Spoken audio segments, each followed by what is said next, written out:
Gara-gara Tuhan lah. Mau tanya ya? Boleh, ayo. Kok, Oi. kan dulu katanya lu sempat ngegembel nih. Terus bisa kayak gini sekarang gimana caranya? Gara-gara apa tuh? Gara-gara Tuhan lah. Dulu berapa tahun sempat ngegembel? Tahun-tahun ya. Ini kan sempat cerita sama gua kan. Dulu sempat ngegembel gitu loh bertahun-tahun. Terus sekarang kan udah kaya nih. Oh enggak lah, mana ada Udah kaya? kayak sekarang. Mana ada? Tuh. Masih susah. Turning point-nya tuh pas kapan sih? Hidup cuman cukup makan aja.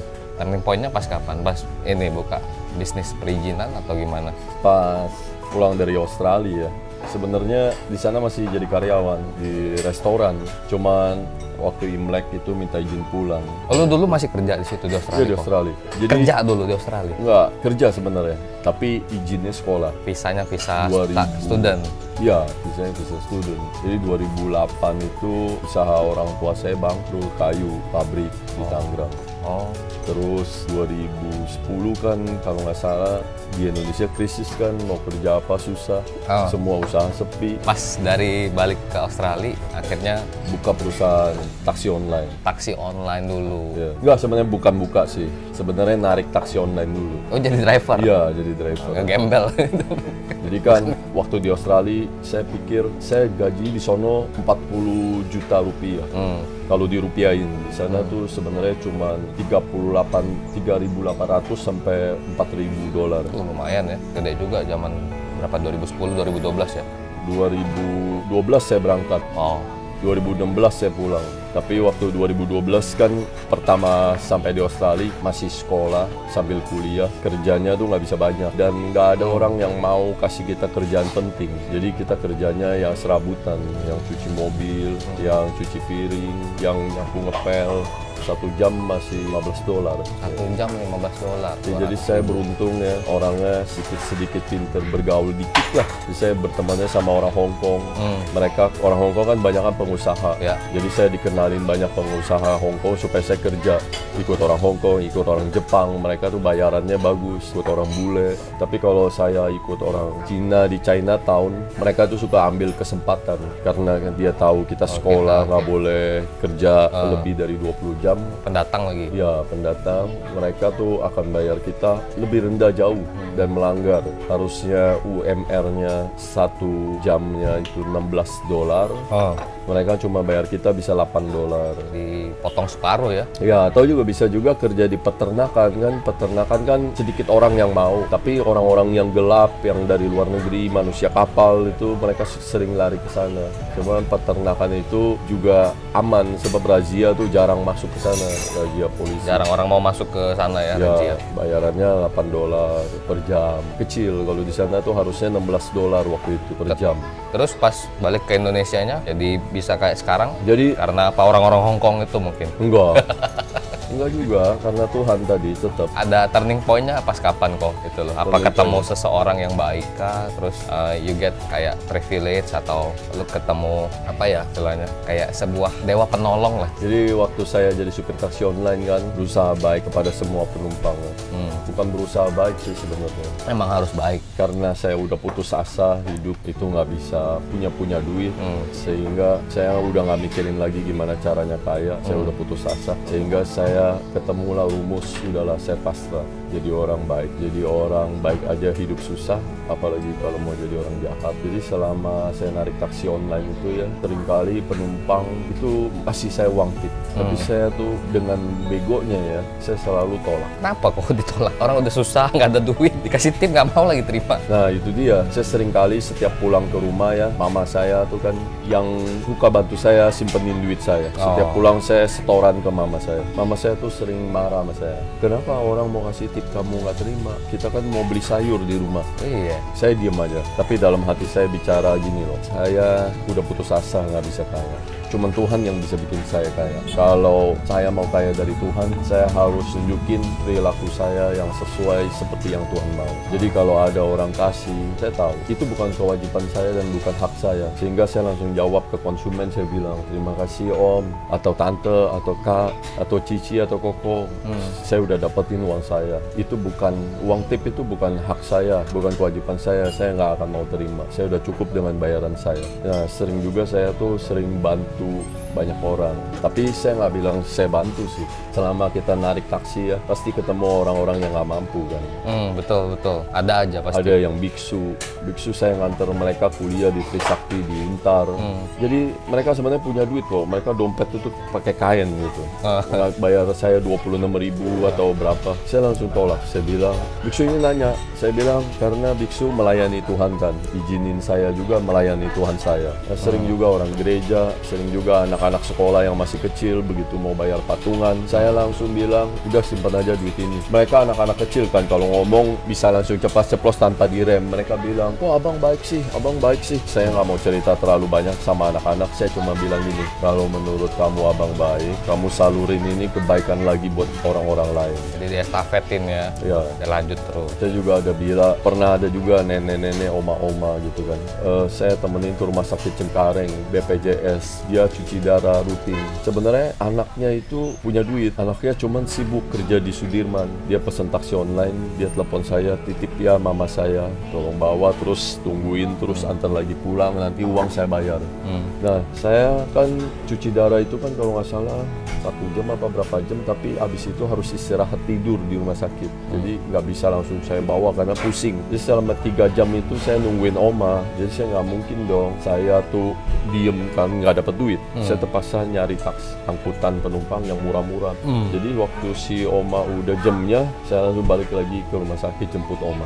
Begitu omanya saya antarin pulang, anaknya tuh udah titipin duit waktu itu tunai, udah 70 berapa lah. Tapi saya langsung bilang, ini simpan aja buat oma.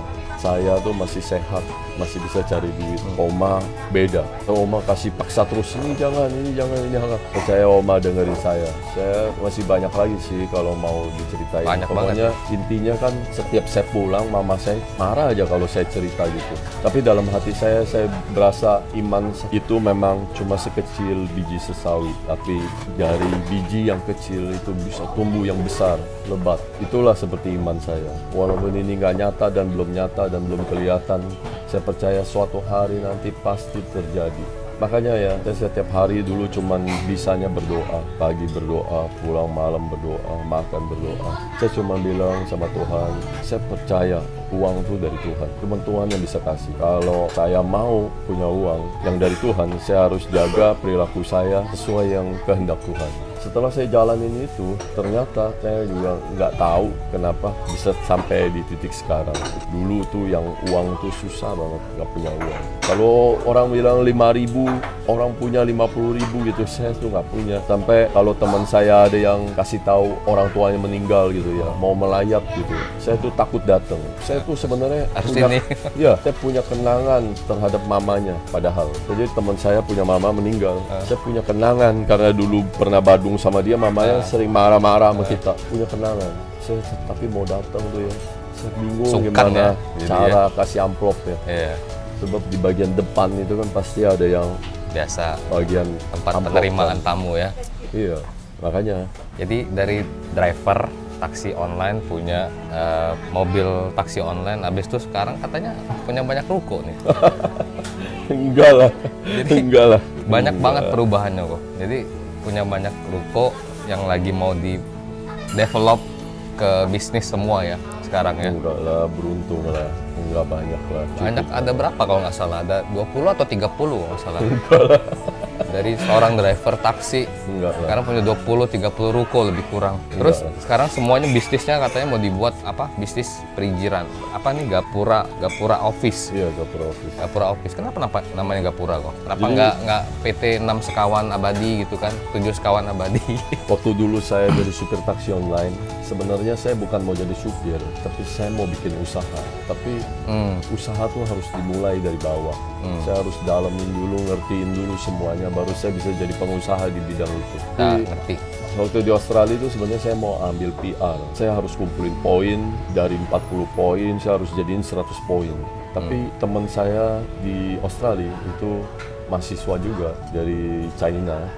Dia bilang sama saya, kamu sekarang udah mau dekat 40. Kalau kamu kejar poin, nanti umur 40, Australia apa mau terima kamu? Udah nggak produktif. Saya pikir-pikir, iya juga ya. Saya pikir kalau saya lanjutin lagi ke Australia, saya cuma jadi karyawan, orang kerja. lebih baik saya pulang ke Indonesia lah, saya nekat lah, saya bikin usaha lah, tapi saya nggak tahu mau usaha apa. Udahlah, saya cuma bisanya nyetir. Udahlah, saya jadi supir taksi online aja lah.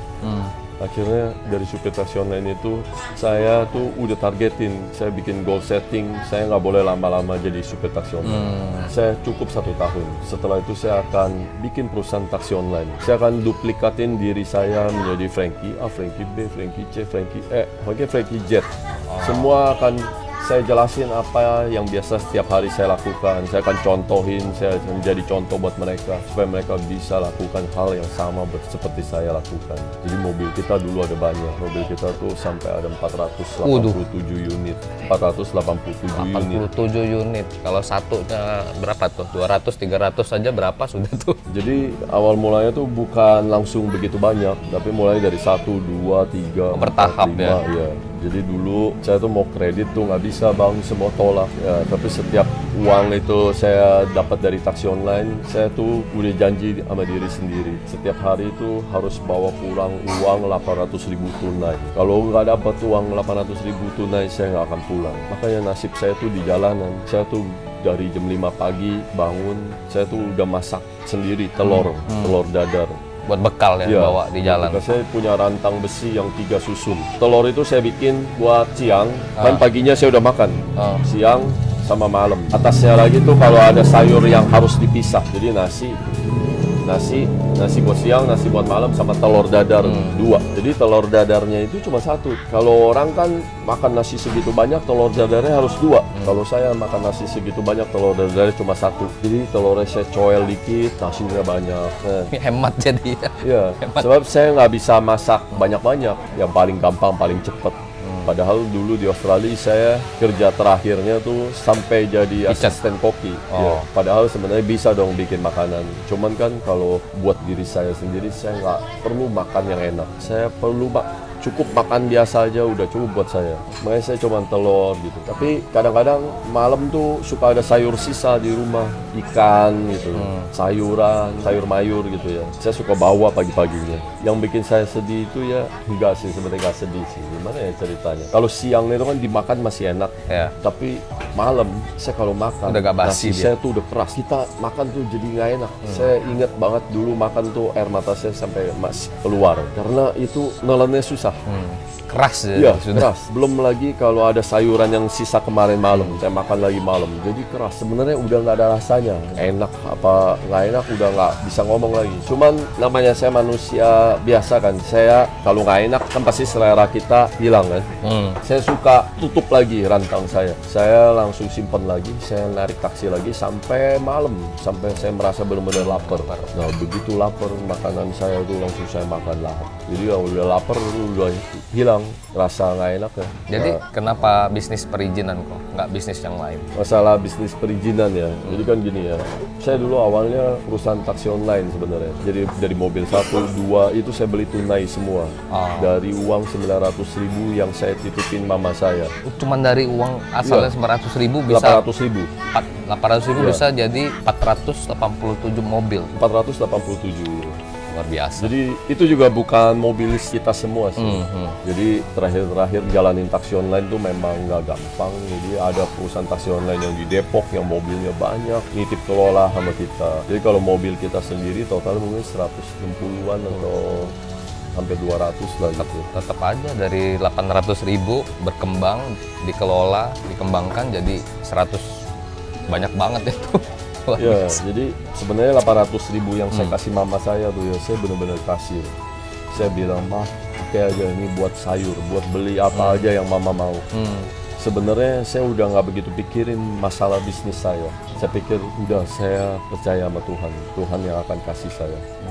Tapi herannya, sewaktu saya lagi mau beli mobil, karena bank kan nggak kasih kredit kan, saya masih beli tunai. Dulu Avanza 160 juta kalau nggak salah. Nah, setiap 3 bulan saya tuh paksain beli mobil. Jadi dulu tuh di Grab sama di Gojek tuh ada bonusnya. Karena saya kerjanya rajin gitu ya. Bonusnya itu setiap minggu tuh bisa ada 6 juta sampai 12 juta. Waduh, gede juga. Jadi saya tuh kan bisa narik berapa jam itu? Nah, saya narik tuh bisa 16 sampai 20 jam. 4 jam doang tidur. Nah, itu dia.